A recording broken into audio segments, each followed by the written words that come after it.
Hello, this is Chatting with Interesting People. My name is Steve, and thank you for joining us again. Today I am with Jason. Hello, Jason. Hello, Steve.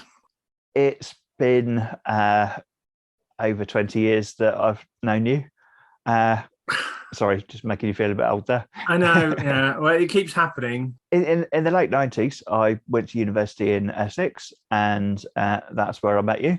It was an organisation called CYO, Christian Youth Outreach, a very great Christian name. And there was a charity that crossed churches and still does, cross the churches of the Colchester and Borough area. And yeah, we met through a project that they ran every month, which was called Deep, which was an under-18s nightclub. It was based in it's like a youth municipal hall, which was sort of like just off of the high street. And it was sort of like one of those venues that is used for all things to do with youth, which we somehow turned into some kind of, we'd like to think nightclub. Some people would sort of like think disco, maybe, but maybe an in between, Yeah, so the idea was that there was somewhere safe for the under 18s to go, and yeah, I suppose there's quite a few amazing contacts, wasn't there, to bring in all the sounds, the lights, and make it into a really good venue. Yeah, and I think also it brought churches together, working, together through this sort of like independent Christian organisation. It was also a really good building block between the churches of Colchester and the police and the council. And, I think that, the relationships that were set through CYO and through Deep actually was been fundamentally important for Christians in Colchester when it moved into taking on the street pastors and that kind of thing. A lot of those relationships were, effectively formed and cemented through that early work that we did. And it sounds really twee, doesn't it, to say, oh, it's a Christian under 18s nightclub. And it really wasn't like that, was it? I mean, we're talking fantastic DJing. We had proper lights. We were doing live video in clubs way before it was mainstream to do that. And, with animations and live video and all sorts of different things. So we were trying to make a really pucker job of it. Yeah, and I think that came through was that these days, I suppose, we might think of nightclubs as being a bit cheesy, but back then that was what everyone wanted to do, and there were some really good nights available for the kind of the adults. So it was trying to not only mirror that but do the best we could do. And so there were people like you who amazing on the tech with the visuals and stuff like that. And so it was as good as, if not better than, some of the other stuff that was around.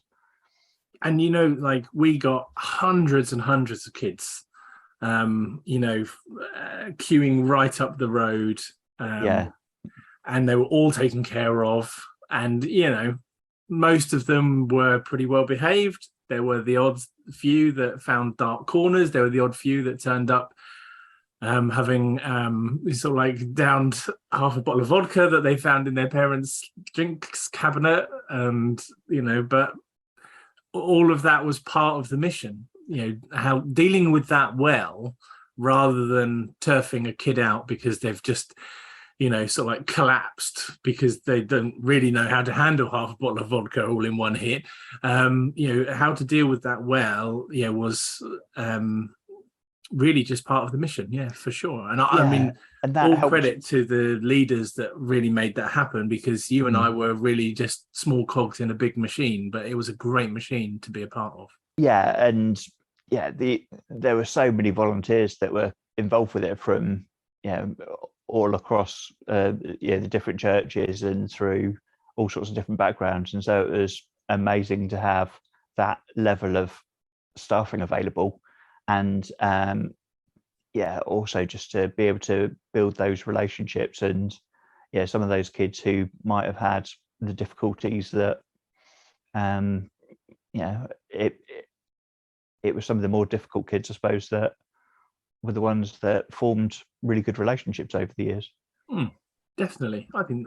Maybe not so much with you and me, because we were not necessarily behind the scenes, but we were kind of a step back. But but here's the thing, I'm still connected with some of the DJs that not only helped make it happen, but that came through. We ran DJ workshops that went along, so people could actually learn to be a DJ and then DJ at the club night.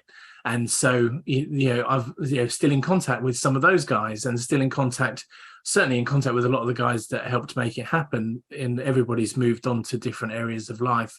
But actually, like you say, we weren't, parts that were, shall we say, really interacting with people in that kind of meaningful way that some others were. But actually, by osmosis, that influence kind of pays off. Yeah, and also us being able to do what we did freed up some of the people who did have, maybe some of the more opportunities longer term to really get to know people. Doing a mission, and a mission is really well planned. I think everybody plays a role in it, and everybody has a role to play. And I did some DJing at some of them, and I've got a tiny kind of photo somewhere that somebody took of me DJing at one point, but I'm sure there's others around. I think there's a few around. I might sort of see if I can dig them out for you, and then maybe you can interject them at this point. Yeah. But through the DJ workshops, that was something that I was involved with for a long time, and I taught a few people helped teach a few people how to DJ, and I was at a Prodigy gig recently, and one of the young lads back then who came along, he's a fantastic DJ, even at whatever age he was back then. But we met up briefly, so that was I'm glad that I saw that interaction kind of start happening on Facebook with you and Andy. And Andy was because he was a few years younger than me, came through, guy from a Christian background, but didn't necessarily, he was in the alternative culture with, when skate culture was a really big thing. And I guess outside of mainstream, and the things like the DJ workshops, things like giving him an opportunity to do that, not only gave him a place and people in that subculture, but that actually brought him on into, sort of like starting a career doing DJing professionally. He still does DJing professionally sometimes, and I would, hazard a guess that, this whole project really has been a major factor in how he, certainly in the beginning of his journey. Yeah, and just remembering that it was pretty early in the garage scene that he was really into his garage, and so that was one of the influences that few people had. And I was kind of more in the trance and happy hardcore and drum and bass kind of scene, and we had really good variety of stuff there. And you know what? Do you remember Woody? Yes, I saw him at a wedding just the other day, and he was one of the main DJs for a while, and he went off and worked in Hertfordshire, and now everybody knows him as Mark. You see, we all had these fun names when we're young, and then all of a sudden it's back to Steve and Mark. And but speaking to him, and I was sort of like saying, and he was more into the sort of like the happy hardcore, the house, and like yourself. And then I think he sort of like tipped off with some of the Balearic trance when it came in, but I sort of like said, I'm well into the Balearic stuff. Let's just meet up, and listen to some tunes and drink some whiskey. And I think we're going to do that in not too distant future. So these relationships, they do last for a long time, don't they? We've talked about where we met, and there's obviously that big interest in music, in events, and technology. How long were you into your technology, and what kicked that off? That's a good question, actually, because I think so. I am now the grand age of 38, so born 84. And I think, one of my earliest memories was sitting down in front of a Commodore VIC-20, just trying to do stuff. We didn't even have the 64, it was the Commodore VIC-20, which was the precursor to that. And then we went to some kind of old IBM thing. I really had an affinity with technology. It really helped me through my school years. I went to what was a school that was predominantly filled with army kids. Being in Colchester, it's a big barracks town, and the school that I went the secondary school was just outside the army estate. And so it was very transient. You had kids coming and going, kids from difficult backgrounds. And so I felt it difficult to fit in, but I fitted in with technology. And it was a great time for me because I was just able to play that game where I was actually important in some way, because I knew more about how the system at the school was put together and worked, in terms of the IT system, I mean. And so that then gave me almost like a position within the school, and that really helped for me, gave me a place. It may be a place where, if you can imagine, a kid which, my family had been through some stuff. My dad had been very ill. We'd essentially, had to move into a council house, which was very difficult. And all of that kind of stuff happened. So it wasn't a past that was filled with trauma, but it was certainly had some fundamental shifts. And so here I am then at this school where you've got kids from difficult backgrounds. It's very transient, and tech gave me a lifeline.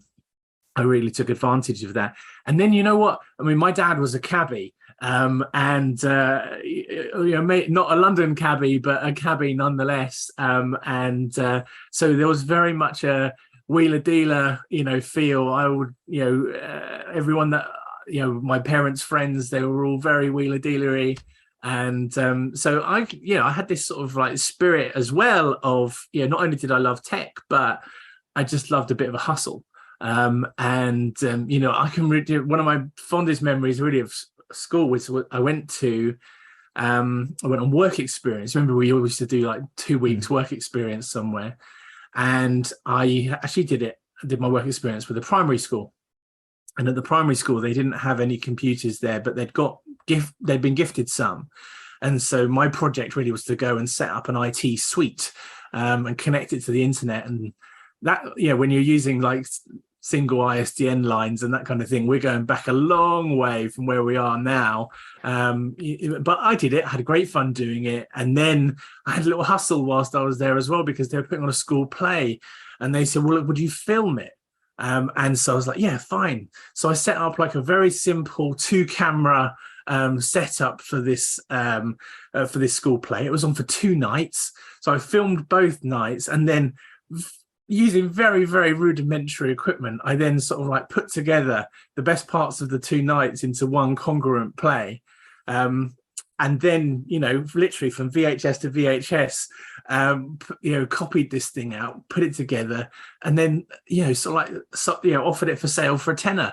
And, all of a sudden 50 people have bought this, thing, and I've come back and I've got a wad of cash in my pocket from, doing this sort of like hustle, which actually was a hustle that everybody loved because they'd got something that they couldn't have got, It was a win-win for everybody. And I learned really, really earlier on that the art of the hustle is to find the win for everybody.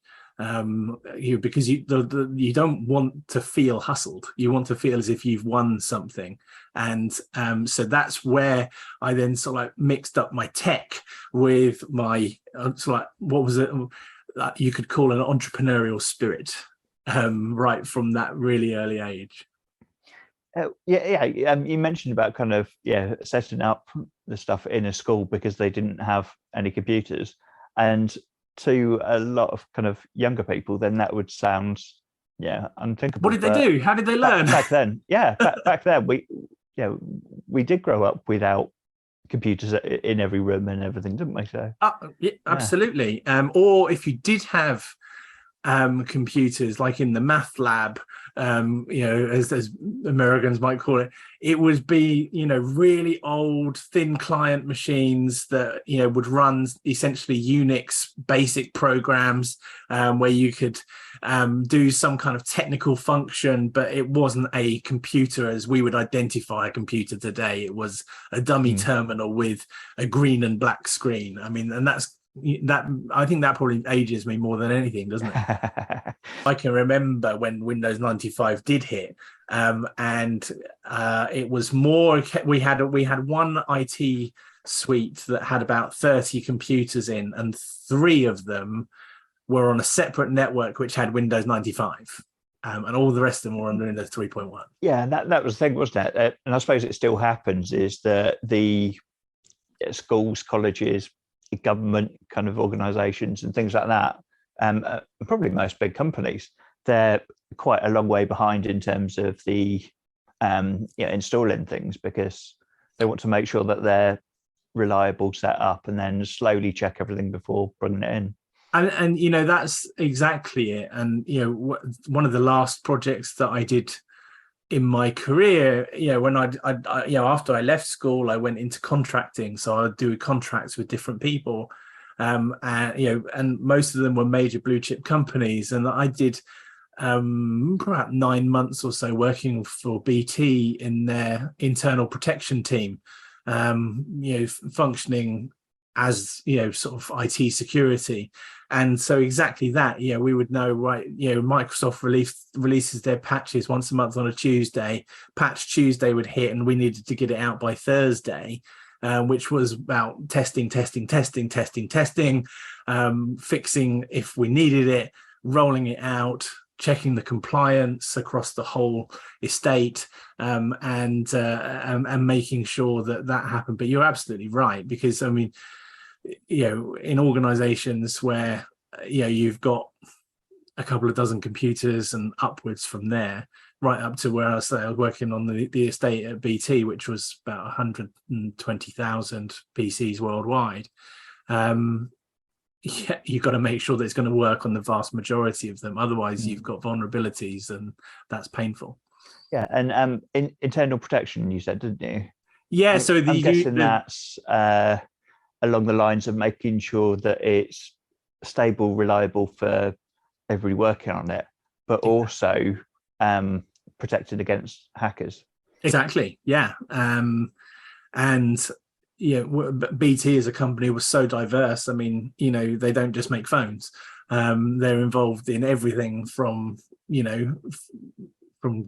government right the way down. And so, yeah, it was, you think about it, if you take out BT, you take out all the communications of the country. And that's kind of what we were working with. And, of course, it only takes one computer with one vulnerability in the wrong lab to all of a sudden have, gain some incredible power over a significant amount of things, right from, like, not just telephones, we're talking broadcasting. I can remember where I was working at Astral Park, they were very excited because the World Cup was being beamed, and it was being received on the Astral Park satellite to then go from there to the BBC.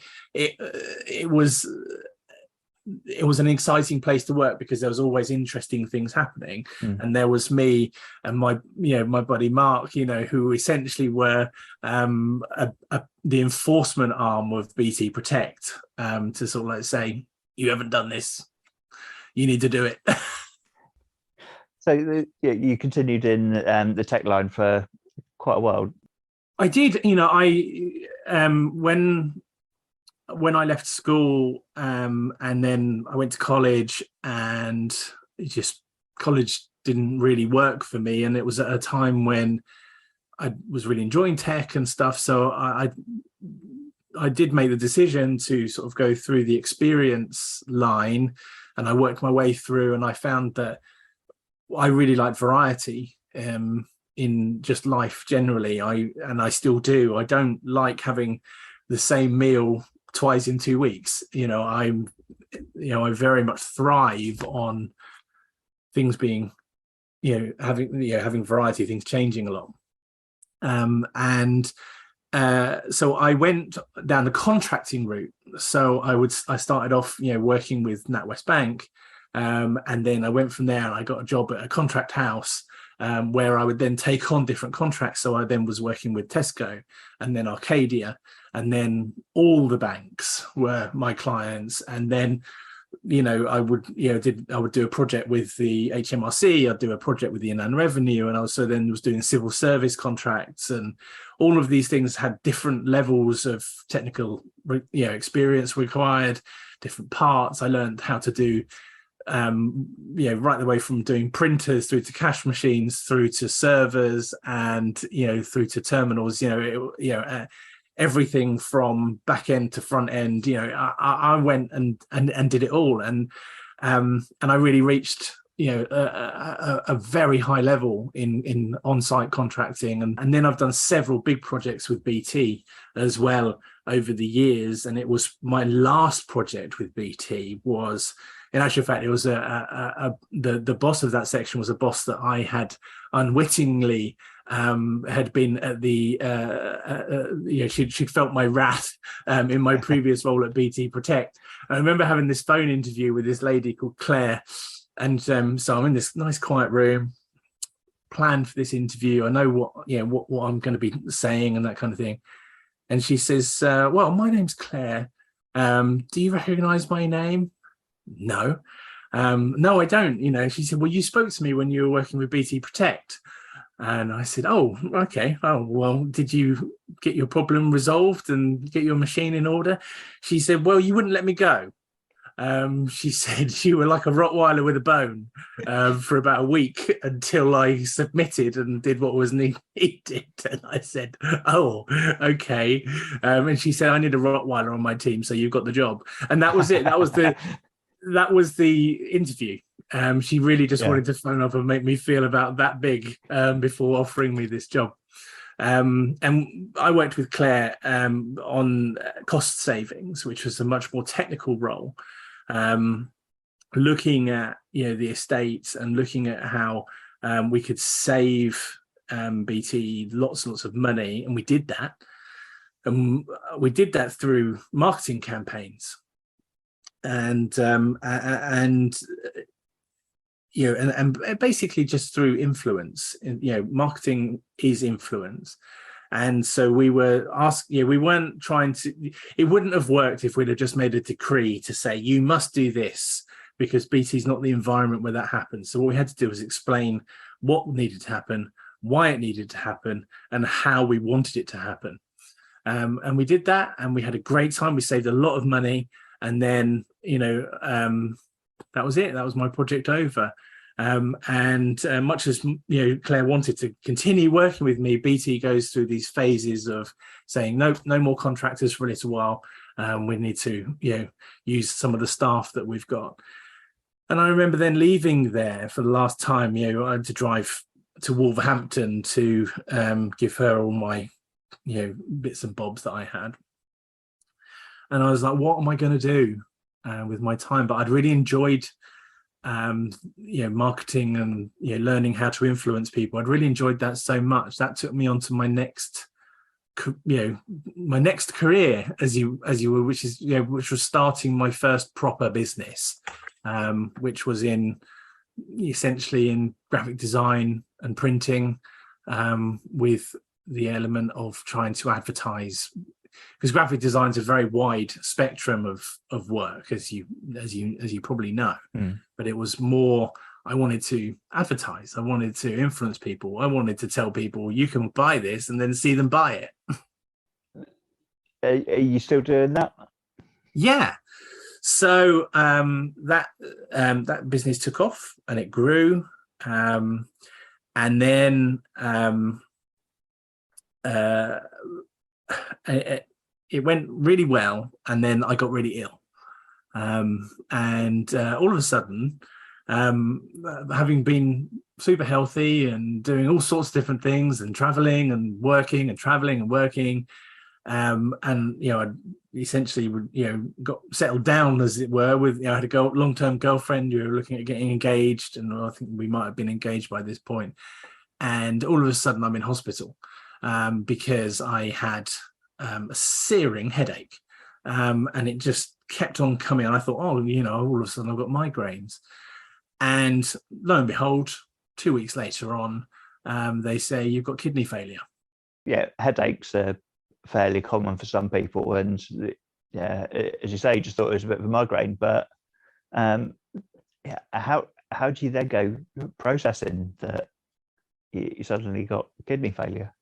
Well, they went on, because essentially what was the reason for the headache was because my blood pressure was so high, and they couldn't read my blood pressure, and I remember this very young, dainty little junior doctor kind of thing, and I'm there sort of saying, I need to go to work, and she was like, you don't understand, Mr. McGinn, you could die any minute. We can't read your blood pressure because it's too high. You need to lie down. And I was like, okay, well, fine. I almost didn't think too much of it at the time. And then to find, oh, well, your kidneys are functioning at around about 14%. Wow. I'd had no idea before that point. I had no inclination. I'd had no change in my toilet habits, for example. I hadn't stopped weeing, which is obviously connected with kidney stuff. I really just maybe felt a little under the weather, but nothing major. And to then find out you've got organ failure, and then to say, oh, and the kidneys, they don't heal themselves, by the way. It's not like a liver that will, regrow a bit. You're going to end up on dialysis, and then you're going to need a kidney transplant. And wow. Yeah, I mean, how do you come to terms with that? I don't know. You just have to get past it, because that's just your reality. And so then, I'm faced with, I'm getting married. I'm all of a sudden self-employed. I don't know what the heck to do with myself, other than keep going. And that's what I did. And I tried to take every opportunity with being on dialysis to just sort of be positive. I spent 3.5 years on dialysis in the cultured renal unit. And so that dialysis, in case you don't know, that I chose hemodialysis. There's several choices for kidney dialysis. And that means going to a center. You have 2 massive needles that go into your arm, and they take the blood out. It processes your blood through a machine, and then comes back in the other needle, and you sit there for essentially 4.5 hours. It does the job of your kidneys. It takes the excess fluid, and takes the wee that doesn't come out, takes all that sort of poison out of your system. And it's quite an invasive procedure, really. A lot of people don't tolerate it too well. I tolerated it okay. I lived with it, and essentially I found a balance with it. And what was really nice was I'd said, so what was difficult, Steve, was I was in this room with like 18 people, and it was like heaven's waiting room. There was a bit of a negative atmosphere. It certainly wasn't nice. Just sort of like all you can really see is either the TV that's sort of like way up there, or all these people and all their blood, going through this machine sort of thing, all in a sealed case, of course. But if you're squeamish, it's not a good place to be. And I remember then one day I said what I really wanted to do was Monday, Wednesday, Friday, first thing in the morning, wanted to get it out of the way. And they said, oh, well, we can do Tuesday, Thursday, Saturday in the morning. So like, that'll do. And then they said, after I'd been on dialysis probably about 9 months, they said, okay, well, you can have your Monday, Wednesday, Friday morning now. And I was like, oh, okay, great. I said, but the only problem is, I said, right, the only problem is that it's in an isolation room. I was like, what does that mean? Well, you're going to be on your own. You're not going to talk to anybody and stuff. I said, well, you still going to bring me a cup of tea? And they're like, yeah, you still have your tea and your biscuits and stuff. And we'll have the door open and that kind of thing. You're monitored and stuff like that, but you are in that room on your own. I was like, that's fantastic. All of a sudden, I'd gained my own little office. I could be in there. I could be on the phone, got my laptop out. I got somebody who's bringing me tea and biscuits. And genuinely, Steve, here's what happened. The times when I couldn't arrange meetings to happen outside, as I was trying to run my business and whatever like that, I had clients come and visit me whilst I was on dialysis. Oh, brilliant. And well, not brand new clients, I wasn't going to have my first client meeting in there, but people that I knew and whatever, and that we needed to meet up and have a chat. Come along at 10 to 10. I was like, why that time? I said, well, because you get a free cup of tea on the NHS at 10 o'clock. And that's what happened. And, I did that. And then I had a kidney transplant. And my mum donated her kidney to me. Oh, wow. And so that was a lot of trips up to Addenbrooke's to have that done there. And then I had a new kidney, a third kidney.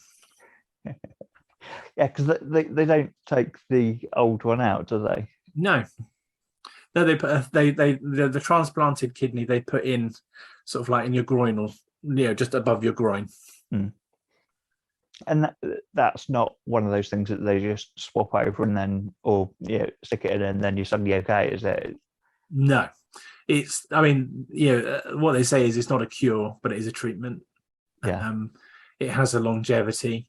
You have to take lots of tablets to suppress your immune system, so that then leaves you susceptible to other things happening to you. And you certainly having a child going to nursery where they pick up every bug going, is not a good option when you've got somebody who now is immunosuppressed. But part of life. Suddenly there was this new bug around. You caught COVID really early on, didn't you? I did. So we saw that COVID was happening. We saw that lockdown was going to come, and so we'd locked down around about a week before the rest of the country locked down. But somehow or other, it wasn't quite soon enough for me, and I was a bit short of breath. And so we're talking March 2020, and at that time, no, we didn't know anything. We didn't know anything about COVID, So I'd phone my doctor, so I'm a little bit short of breath. Can I have an inhaler? One of those blue ventilator inhalers that from time to time through my life I've had those. And he essentially ordered one. I'd actually got one for my mum, and had that, and it helped a bit. And then this, the press started talking more and more about COVID and all this kind of stuff. And I really did feel a little bit short of breath. So in the end, we phoned up, probably the NHS number. We certainly didn't phone 999, and they said, well, look, we're going to send somebody out to have a look. And so then an ambulance turned up. And where I live, Steve, I mean, I live in a converted chapel, I think, as you know, but literally surrounded by fields. Okay, if there's an ambulance turns up in the village, it's like, oh, so and so, such and such. What's happened there? And this ambulance is coming. Then you've got the paramedics who are then taking a long time to suit up and stuff. And they've then come in and took my temperature and stuff like that. And they said, well, look, we're not sure what's happening here, but we think we can take you to hospital, and you can get checked over there. And I'd already anticipated that. I packed a little bag. I thought that was going to be the case. didn't really understand when, I'm just talking normally like I am to you now. Didn't really understand why they were sort of like, we were going there with blues and twos, because I was sitting up in the back talking with the other paramedic, and we're going down these country lanes like this, and she's, the lady who's driving, she's absolutely steaming it there. And I'm like, why are we doing this? It just seems. I suppose you just thought, you're going in for a couple of tests, maybe a night in hospital, and then you'll be all right. Exactly, that's exactly it. And I thought maybe, maybe she just wants to get on with her day. They've got a lot of other people. Just drop this guy off at hospital. And then the following day, so I'd spent the night, and the following day, a fella comes to me and sort of like says, "Look, we don't know what's wrong with you. We think you've got this COVID thing." But we can't test that, or we will test you for that, but we're not going to get the results back for like nearly a week. And I was like, oh, okay. And said, look, you've had kidney transplant. We think that the best option for you right now to save your kidney, just in case you have got this, we think the best option is to put you to sleep, and we will do everything that's needed, kind of thing, whilst you're asleep, and that kind of thing. And then a few days later, we'll wake you up, and and everything will be fine. I was like, okay. And I said to this guy, I said, look, I'm gonna come out of this, okay, aren't I? And he said, yeah, of course. And I suppose at that point you're kind of thinking, well, it sounds like a bit of an overreaction, but okay. Exactly it. That's exactly it, Steve. But it was very much just the way it was explained to me at the time, and so that was what happened. I had a phone call with my mum, phone call with my wife, sent a message to my buddies, and essentially it was this, I wasn't gonna, I didn't feel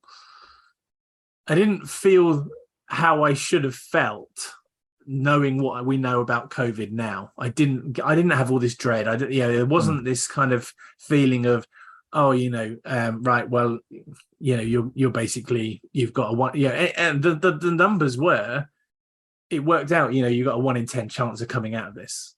It was, how the numbers worked out at that time. And so, and then the next thing that I remember was, being in hospital, and they've tried to wake me up from this coma, and I couldn't breathe. I mean, when I say I couldn't breathe, it was as if I was trying to breathe through a polo. I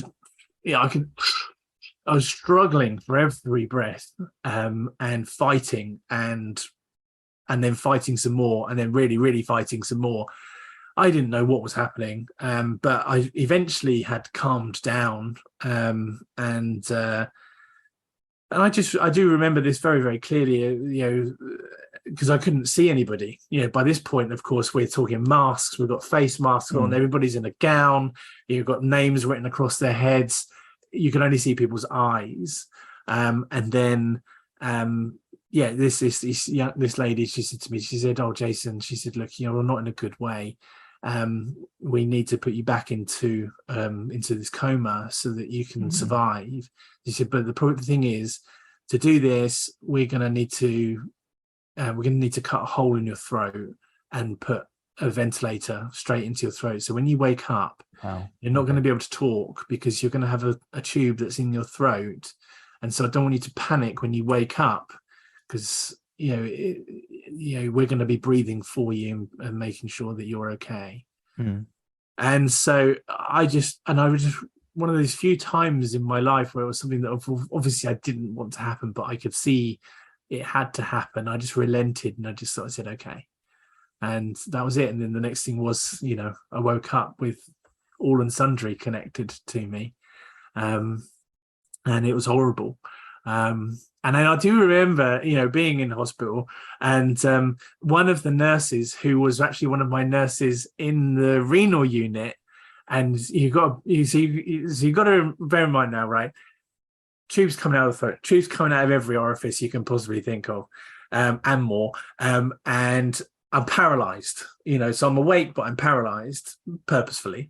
What this Filipino lady, she comes out, she says, "Oh, hello, Jason." I said, and I acknowledged her. She says, "Della, do you remember me as Della from the dialysis unit?" And I just sort of like, I could just sort of go like that. And she said, "Oh, she said, I'm so glad to see you doing okay. We've been so worried about you." And I was like, that was good. But you know what? Nobody told me at that time, well, look, you're over the hump now.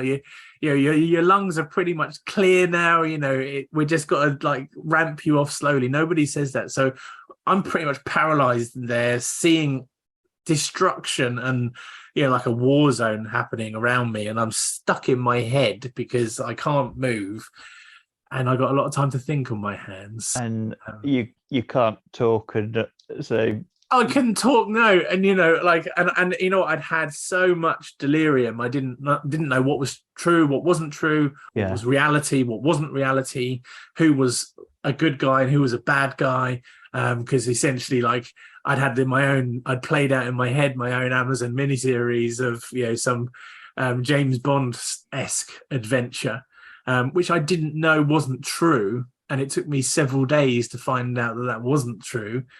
And so it was a tough time, but what came out of it was, I mean, the really, really sad thing that everybody was sad about for me was that I missed my daughter's first steps and her first birthday, and the nurses were so wonderful, because bear in mind, at that time, intensive care was essentially one-to-one care, because there were so many nurses who were training to use ventilators, training on the drugs that they were trialing, and all of this kind of stuff. So there was lots and lots of nurses around, so they were making sure that when I could, I was having video calls with family, and they were really, really taking care of me. It was absolutely great. But I missed my daughter's first steps. I missed her first birthday.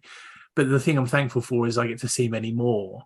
And so, kind of every time, she's 3.5 now, but when she was 2, when she was 3, it reminds me every year to sort of say, it's such a privilege to be here, because it doesn't take a lot for you to miss a birthday.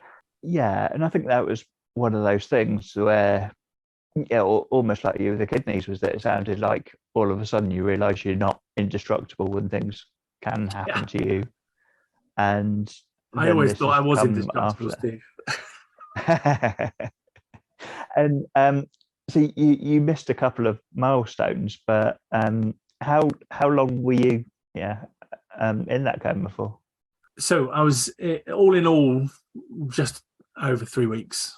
I was in, and so I filmed myself coming out of intensive care. Now, subsequently from that, lots of people filmed themselves coming out of intensive care, and they lined the corridor as they're coming out, and they clapped everybody as lining the corridors. They clapped me coming out of intensive care, but there was no time for them to line the corridors and have a procession.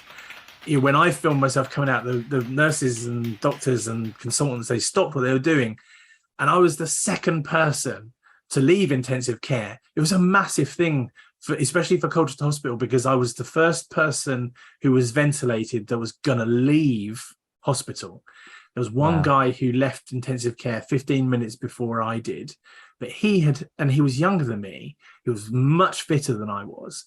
He was a traditional healthy guy, in his early 30s, late 20s, early 30s. And he kind of like, he was almost like a David Beckham sort of type. There's me sort of like looking like Wurzel Gummidge with my beard, hair all over the place. Somehow or other, this guy's there, with pristine hair. He looks like he's had a shave, a whole work. But he had 2 strokes. He'd had sepsis. He was, essentially experiencing heart failure. He was really in a bad way. So he spent another 6 months in hospital. They were excited about me because I was going to go. It was like, go from there, go to the ward for a bit of convalescence, and then, on your bike you can go home. So like I say, I filmed myself coming out of intensive care. That was, lots of people clapping, but if you watch the video, they're clapping whilst they're treating people, because that's how mad it was. And yeah, I stayed in another week. They did sort of like say, do you want to go home today? And at that point I was desperate to go home. But I just sort of said, because they sort of said, do you really think you can get to the toilet and back to the sofa? And I said, no. But the next day I did. And, and so I was really only there for a week or so.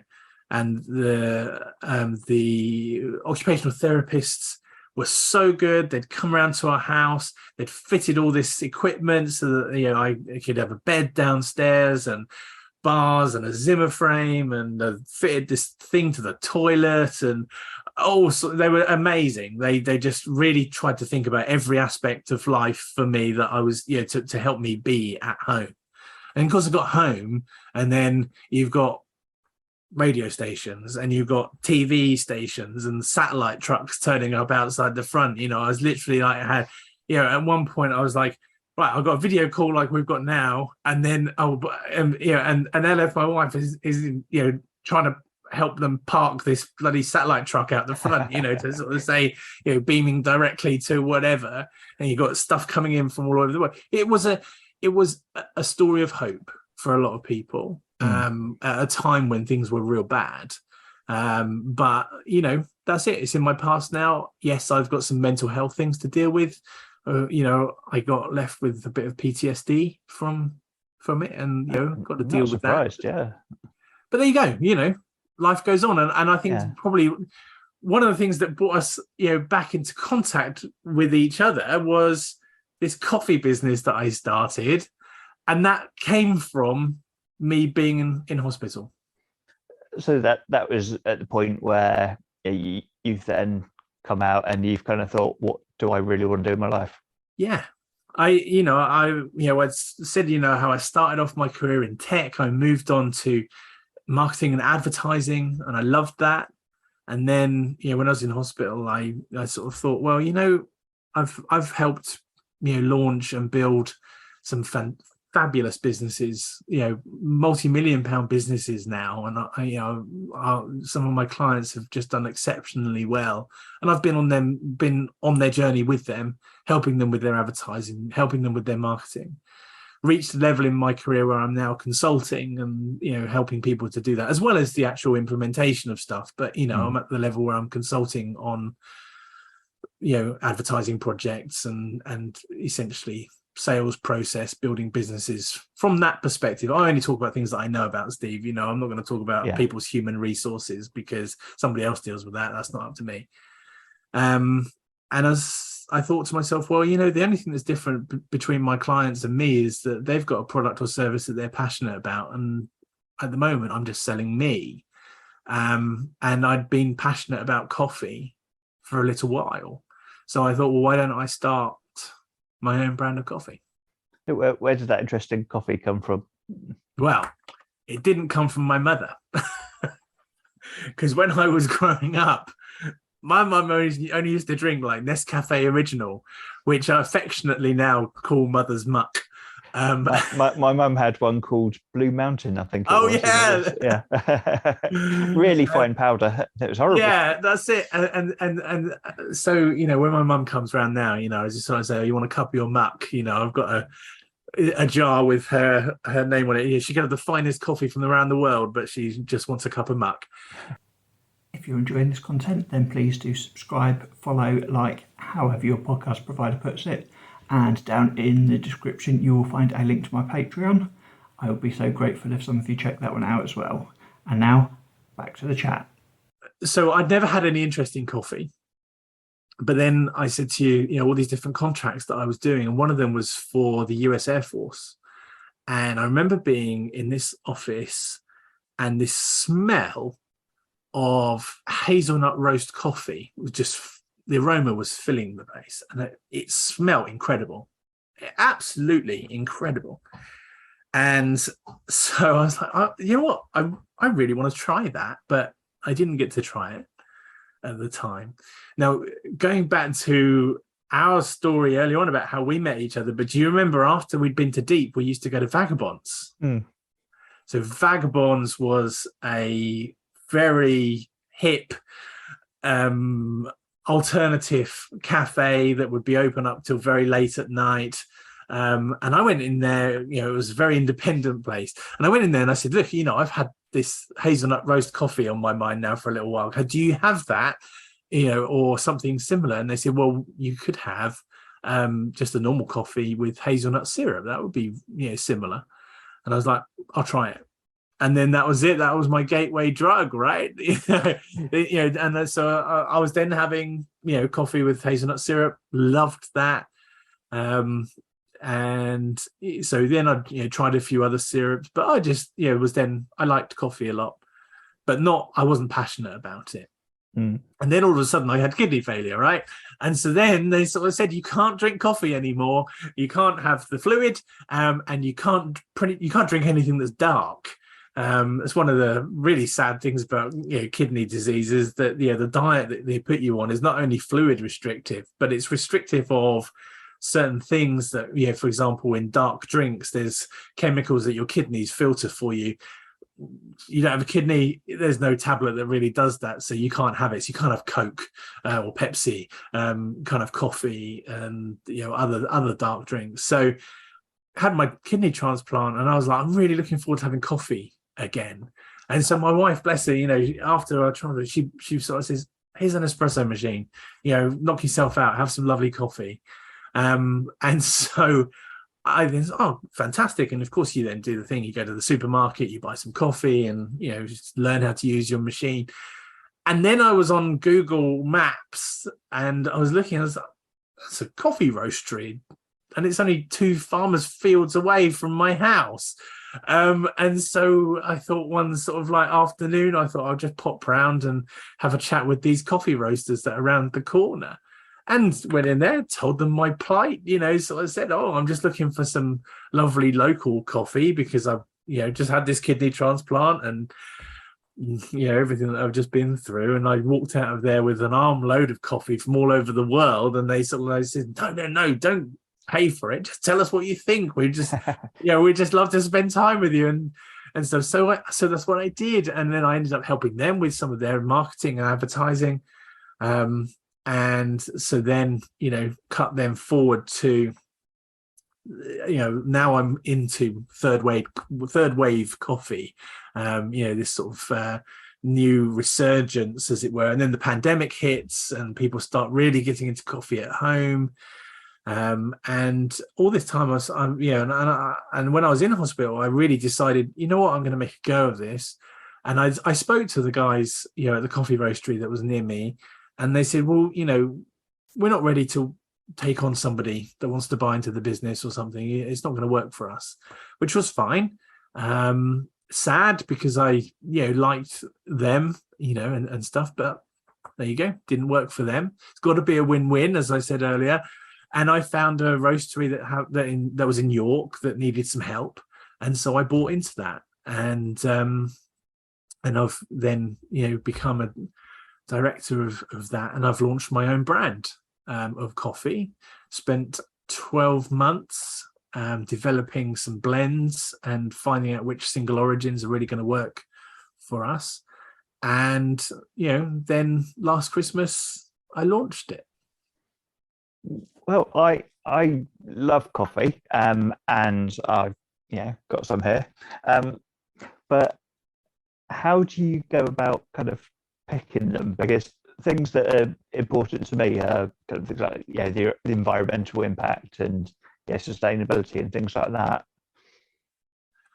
Well, so that's a really interesting question. I think the first thing that comes with coffee from a business side of things is working with an importer.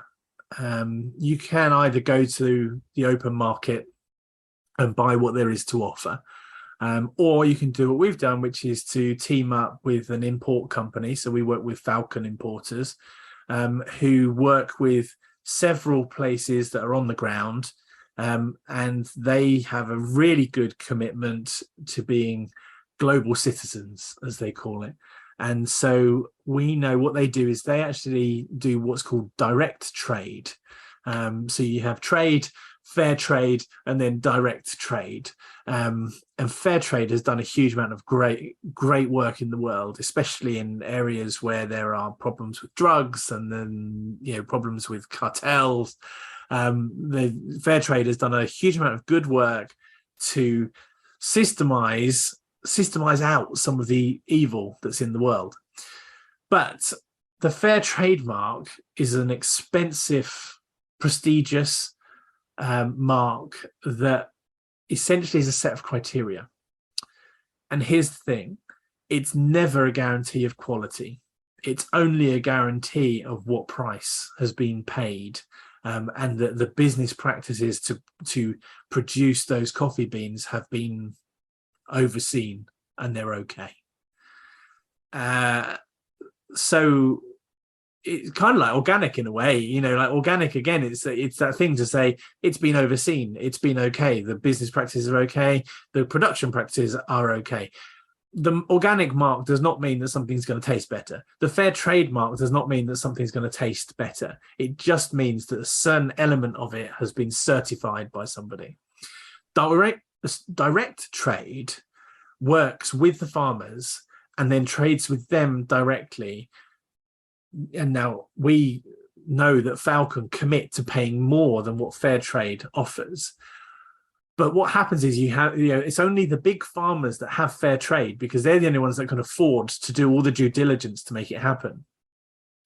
So Falcon will actually go to some of the more interesting communities where they grow more interesting varieties of coffee, inject themselves into that community by sort of like providing on the ground support. That can come through, depending on where it is, that can come through agronomy training, that can come through assistance in water management, that can come through community building, it can come through making cooperatives. Every area of the world is different. And so in a way, that's why I like it better, because fair trade is something that we look for, right? And it's something that we're familiar with in the West. But that doesn't mean it works all over the world. Our world is so diverse. You can't possibly imagine, how this one thing can really be all things to all men. It just can't. I guess with fair trade, it's the consistency, isn't it? So that if you buy in that, then you know that for months, years, whatever, you will be getting the same thing, wherever you go, kind of around the country and buying it or whatever. Well, that's true. I would say, rather than it provides consistency, it provides a peace of mind. But there's a move away from fair trade, because fair trade, I think, was a great vehicle to take us to where we are now. But now there's things that are better. And I don't mean, marks and logos and stuff like that, because people are always going to buy a logo for one thing or another, and it really is just a logo. It's whether the company has a commitment to making it right. So, for example, you look at people like Cadbury's, who had fair trade on some of their products, but now have their own marks and their own commitments. And you look at people like Paddy and Scott's, for example, a big player in the coffee industry, but actually, rather than going through other people's logos, that kind of thing, to guarantee where their coffees come from, they've been buying plantations, and Costa are doing the same. And so what happens is, as people sort of like experience what fair trade is from a business level, and to say, this really isn't all it's cracked up to be, because although it's got the fair trade logo on it, it doesn't taste that good. Let's do it better. And so now what that means is direct trade is helping and growing on what fair trade has done.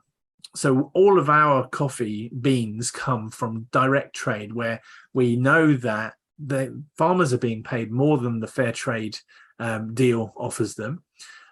It's more into specialty, whereby we are helping farmers grow things that are, because if you want to be commercially successful as a farmer, grow potatoes for McDonald's,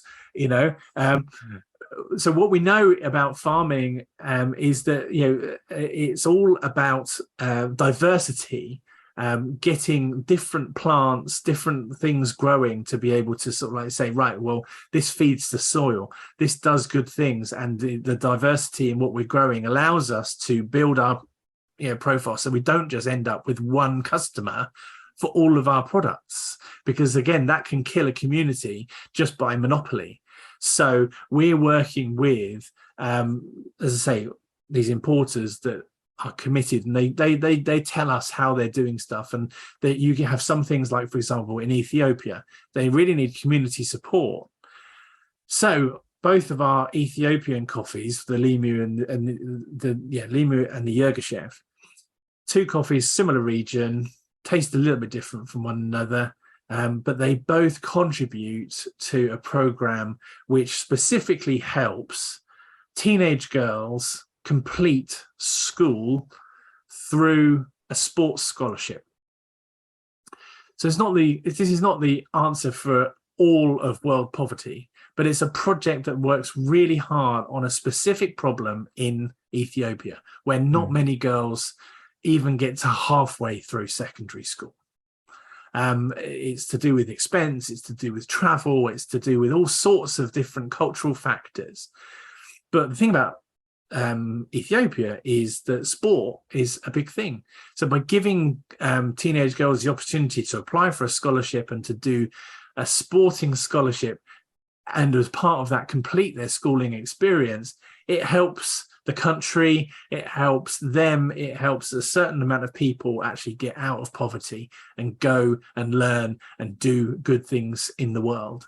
So that's where and that's just one example of some of the projects that Falcon are involved in. So we know that the beans that we're bringing in go to support that. Yeah, on one of my previous videos, I was interviewing a guy called Johnny, who's involved with a clothing brand, which are affordable and sustainable and ethical, and so they've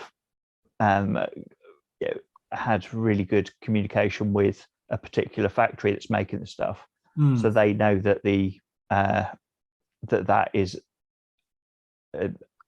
Paying the right amount, treating the workers fairly, and everything like that. And I guess it's a similar thing with you, where you're, that the coffee is good, but you're also focusing on individual projects in the communities to help make a difference there. And I think probably the overarching thing for us is to say, you can go. If you want to buy an average, good run-of-the-mill coffee, then hey, go and buy some beans from Costa or whatever. There's lots and lots of brands that do that really well. I want to focus on being a specialty supplier of stuff that is not your everyday coffee. Now, what I think that brings to the world is something that's quite exciting, because, like I said earlier on, the profitable. If you're profit driven, then that often leads to monopolies.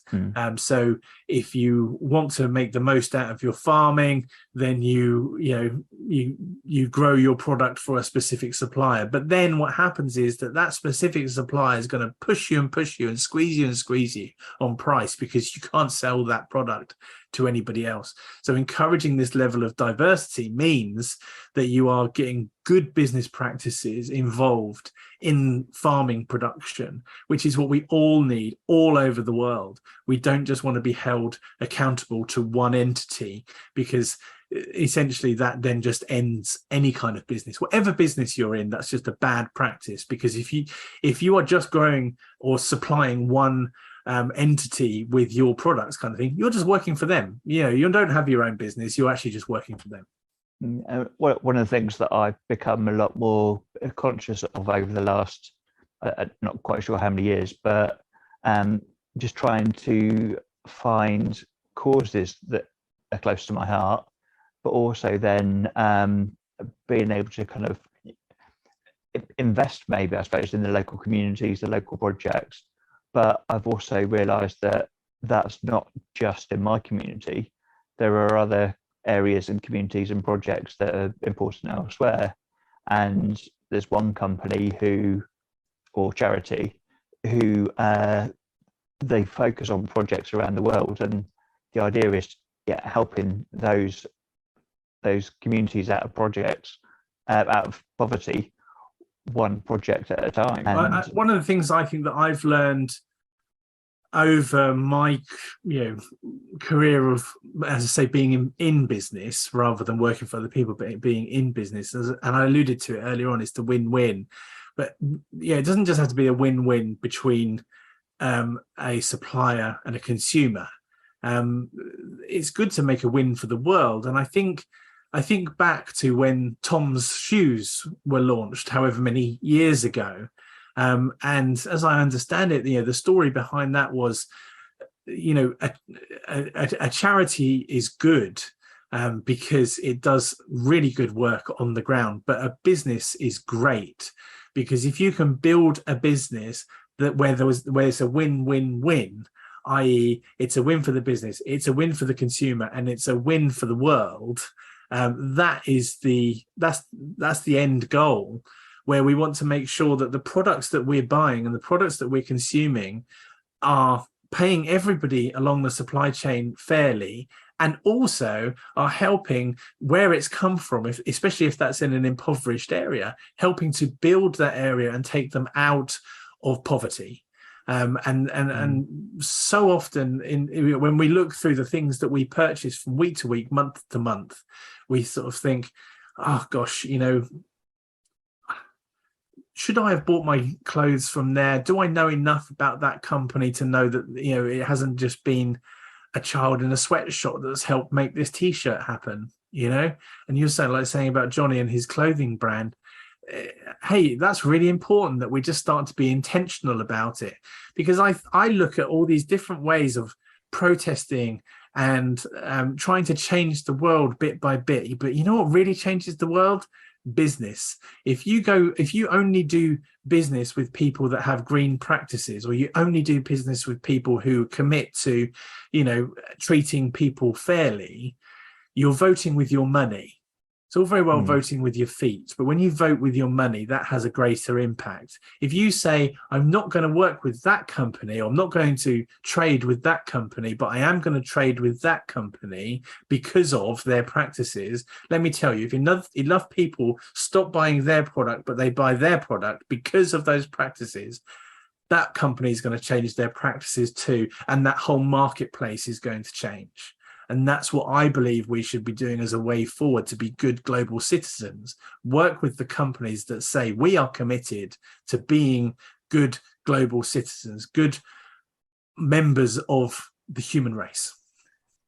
Yeah, fantastic. Yeah, and one thing is that it's easy to kind of think you're giving one small farm extra money, but that then has a trickle down effect into that economy, because they have a little bit extra that they can spend on other services and everything else in that community. And so if that one farmer has 3 children, and those 3 children get educated as a result of that farmer having a fairer deal, and those 3 children then each have 3 children, and it trickles down from there. How many people get when you sort of think each one of us is a circle of influence of maybe 100 people around us, you sort of think, oh, you know what? It doesn't take a lot for one person to really affect quite a segment of society. So I do feel that we are not far away, if we are committed, we're not far away to fundamental change in the world. But I personally think that we're going to do that through business. We're going to do that through saying my money goes here because that's and please don't shoot me in the comments. That's just my personal opinion, and it's somebody that's been involved in business for a long time, but I've seen the impact that business can make to the world, and I do think that actually our power as consumers is underrated.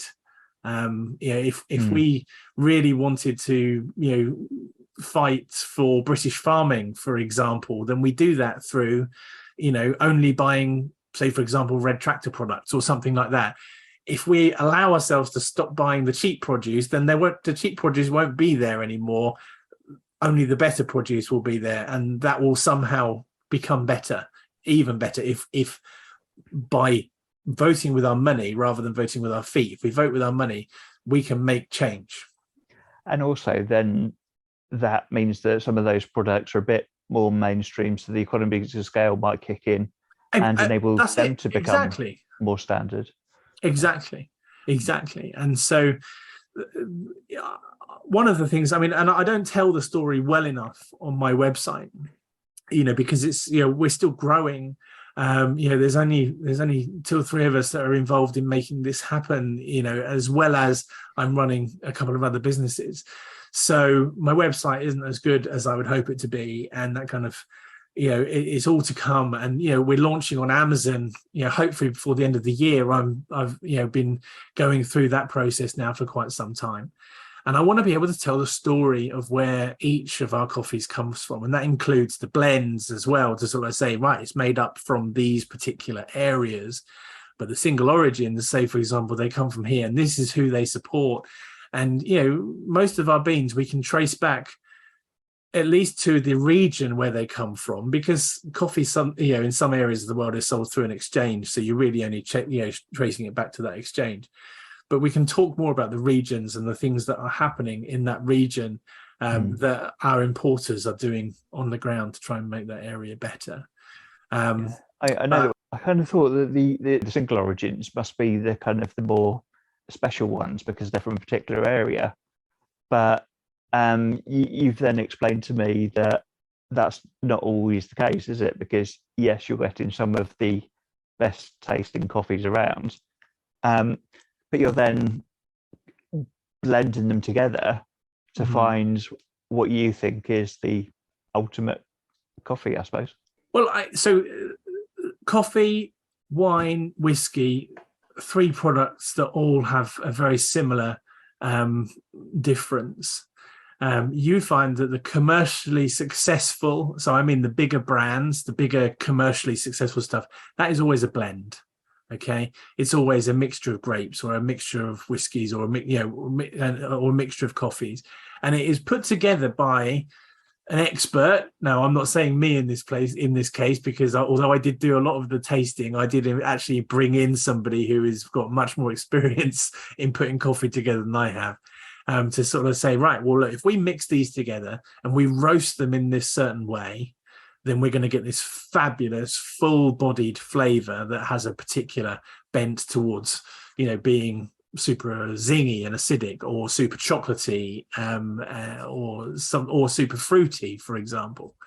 And it's very much the same in the whiskey world and in the wine world. And so the single origins, so the single grapes or the single malts, the single origin coffees, is all about tasting what comes from that region.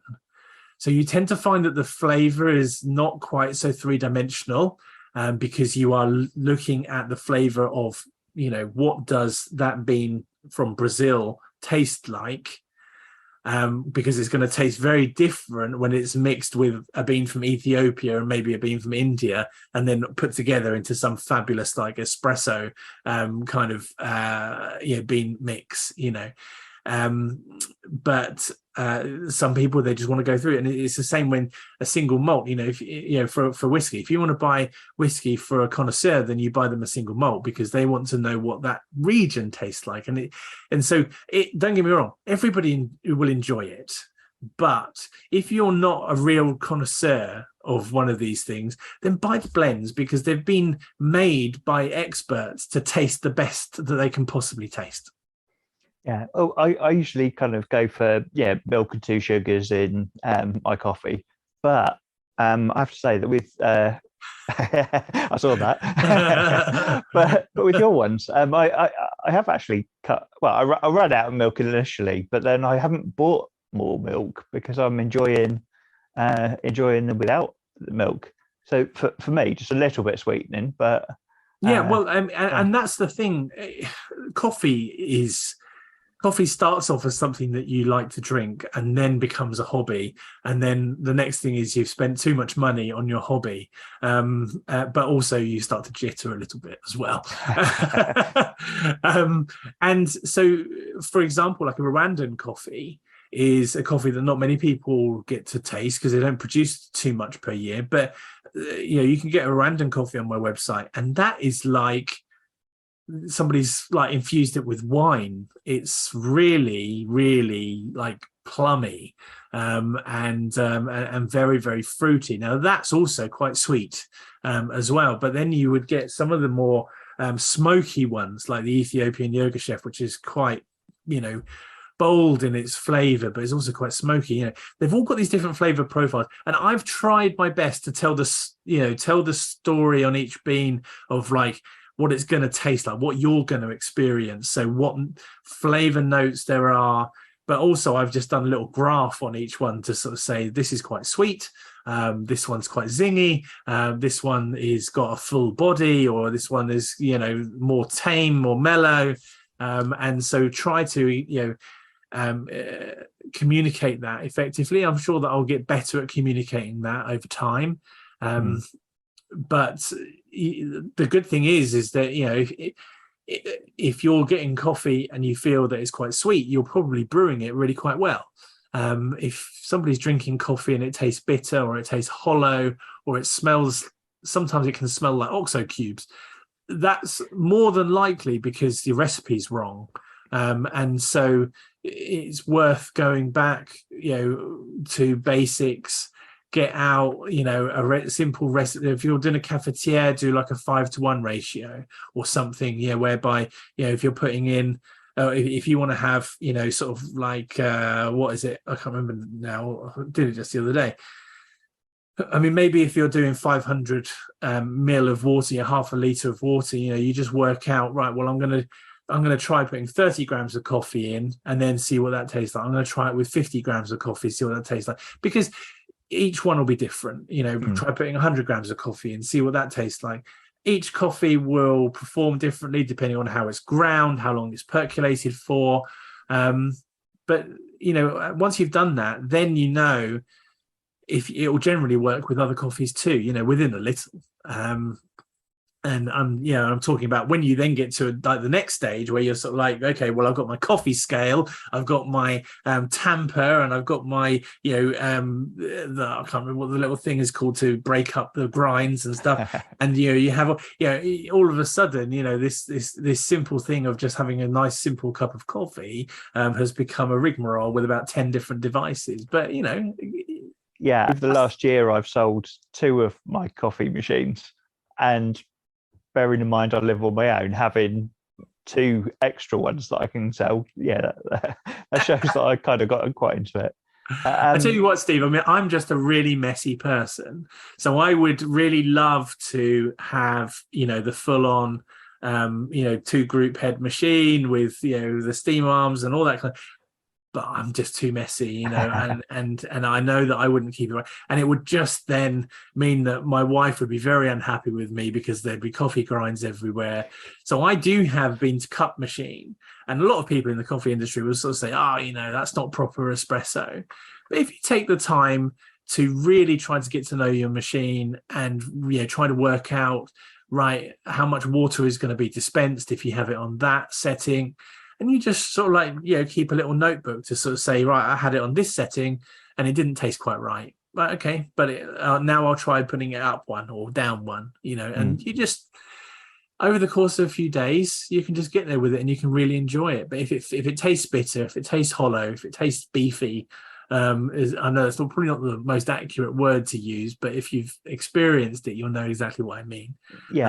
There's plenty of kind of suggestions online about how to get the best out of the different ones. And the problem is generally, it's kind of like saying, I had this, I had this steak and it was tough. It's like, well, was it tough because the meat wasn't good, or was it tough because you're not a chef? You don't know until you just don't know in every environment. So I would say, first of all, buy good coffee. If it doesn't taste right, try a different recipe. From your site, I bought one of the Ethiopian ones, and I bought a Rwandan one. What's your favorite coffee on your site? Good question. So I would say Monday to Friday, I have my espresso number 1. That's a blend of 4 beans, and that is a big flavor. It's big. It's a really, really big coffee, and it's chocolatey, and it's everything that you want. That's, you know, to say, I want a coffee to be really nice, but also punch me in the gut. That's my big one. And then at the weekend, I have it's called the Sky Blue blend. Now, you mentioned earlier on Blue Mountain, and yes, that was the name of a questionable instant coffee, but actually it refers to more, more in the coffee industry, I guess, the Jamaican Blue Mountain coffee. Now, that's hideously expensive. It's lovely, but it's hideously expensive. So what we've done is we have roasted a couple of beans in a slightly different way to mimic the flavour of Jamaican Blue Mountain. And I've now had 4 or 5 people that have actually been to Jamaica, who've actually bought that coffee to say, I wanted to get a coffee that tasted similar to when I was there. And they're blown away by how close it comes. Now, so that's a more mellow coffee. Now, mellow to me is not a bad word, because you don't want that punch it in your gut kind of coffee all the time. Sometimes you just want to have something a bit more relaxed. And so that's what I have at the weekends. I have my Sky Blue blend at the weekends. And then I will have whatever I'm sort of tasting at the time as, just sort of my extra coffees. So I do love the Ethiopian Limu. I love the I do love the Colombian, because it's quite a traditional, tasting coffee. And I love going out as well when I go to a tasting with other people. Like my Italian blend, that's a fabulous blend. It's very, very similar to Illy and Lavazza, and it goes great in a mocha pot. It really does have those Italian notes to it. But I love going to doing a tasting with a coffee shop or with a restaurant. We've got 5 or 6 now that are taking Old Chapel coffee. And I will then talk to them first about what they would like from their coffee, what's worked for them in the past. And then I will sort of say, okay, well, we've got 3 that are similar. Let me bring those along and we'll do a taste session. And so, like, for example, with the Rwandan one, it's not my favorite. It really isn't my favorite, but other people are working with a chocolatier sometimes in Loughton, and she loves that one. She's evangelical about it, so the thing is that it's one of those things where it's just because you don't like it doesn't mean it's bad. I suppose you get to a point where it's all good, but it's then a bit of personal preference on top of that. Exactly. Yeah, that's it. And for me, it really does depend on what mood I'm in to say whether I'd like to go for that chocolatey, big coffee, or whether I want to go for something different. So yeah, but I guess what, I am really lucky in that I just have lots of beans around all the time. And so I get to try these different things. Yeah, and you've just dropped the name in there, Old Chapel Coffee. Yes. I will put a link up. Thank you. But also, you've just said that you're going to be launching on Amazon soon. Yes. And I will be able to put an affiliate link. Yes, you will. I haven't said that yet, but a few months, it's good to be able to say that. But so once I've got that, I'll put that up, and then hopefully that'll enable me to get one of your espresso #1 blends extra soon. Well, the thing is that for me, like, I think everybody understands that Amazon, from a business point of view, is quite expensive. But I know that I probably have 3 or 4 Amazon deliveries a week, because it's so convenient. And so for me, I'm just in that place where, okay, well, this is how people buy things now. So I'm not going to lament it. I'm just going to have to find a way of making it work. That might mean changing the packaging slightly. It might mean, changing the amount that we sell, slightly. But we want it to, we believe that, it's a good product fundamentally. And also we believe that we're doing good in the world. So why wouldn't we? Yeah, and I'm the same. Is that I do get quite a few Amazon deliveries, but yeah, one of the advantages, I suppose, of working with Amazon is that it brings it out to a lot more people, but also hopefully that'll show them good coffee, and then people expand from there. But that there are some dubious business practices with them, but at least be able to bring some decent products hopefully through them. Here's the thing. I don't get involved in politics and that kind of thing. I don't claim to understand it too much. But the only thing I would like to say on Amazon's behalf, I think, is that it's roundabout in the UK, round about 60% of their products are fed by small businesses.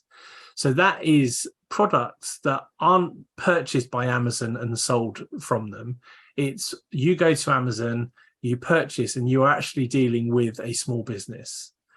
A lot of businesses now realize how difficult it is to trade in the online world, and so now deal with Amazon. When you've been in business for quite a long time, you often refer back to maybe the old Dale Carnegie book, How to Win Friends and Influence People.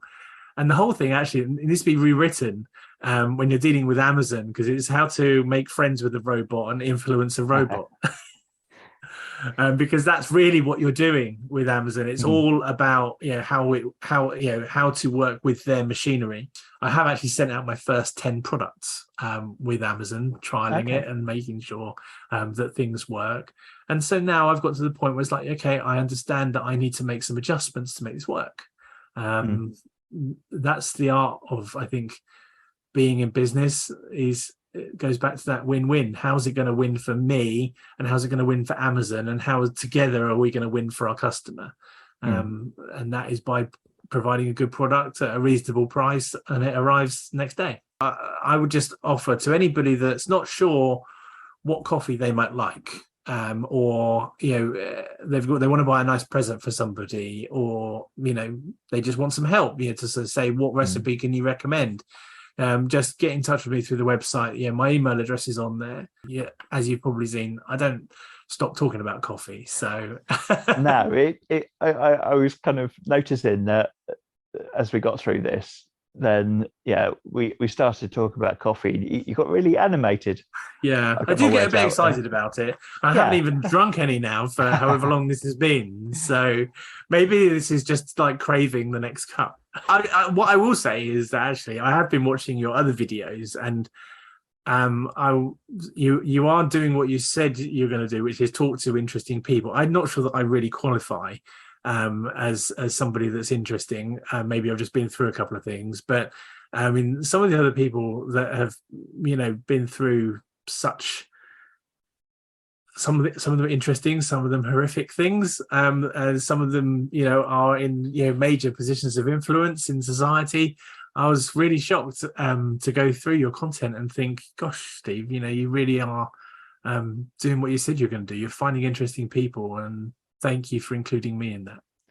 Well, thank you for the comment there, and that you definitely are interesting, and that's one of the big things that hit me through COVID was that I know all these amazing people, and I regularly come into contact with a lot of other really interesting people, and there's so much that have gone on in people's lives, and just seeing how the story builds and changes and things like that.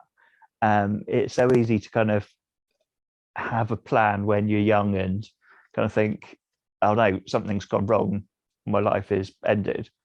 But consistently I'm able to show that all sorts of things happen, but you can then learn to move on and kind of develop your next chapter and things from there. Thank you very much, Jason. It's been amazing to catch up. This is Chatting with Interesting People.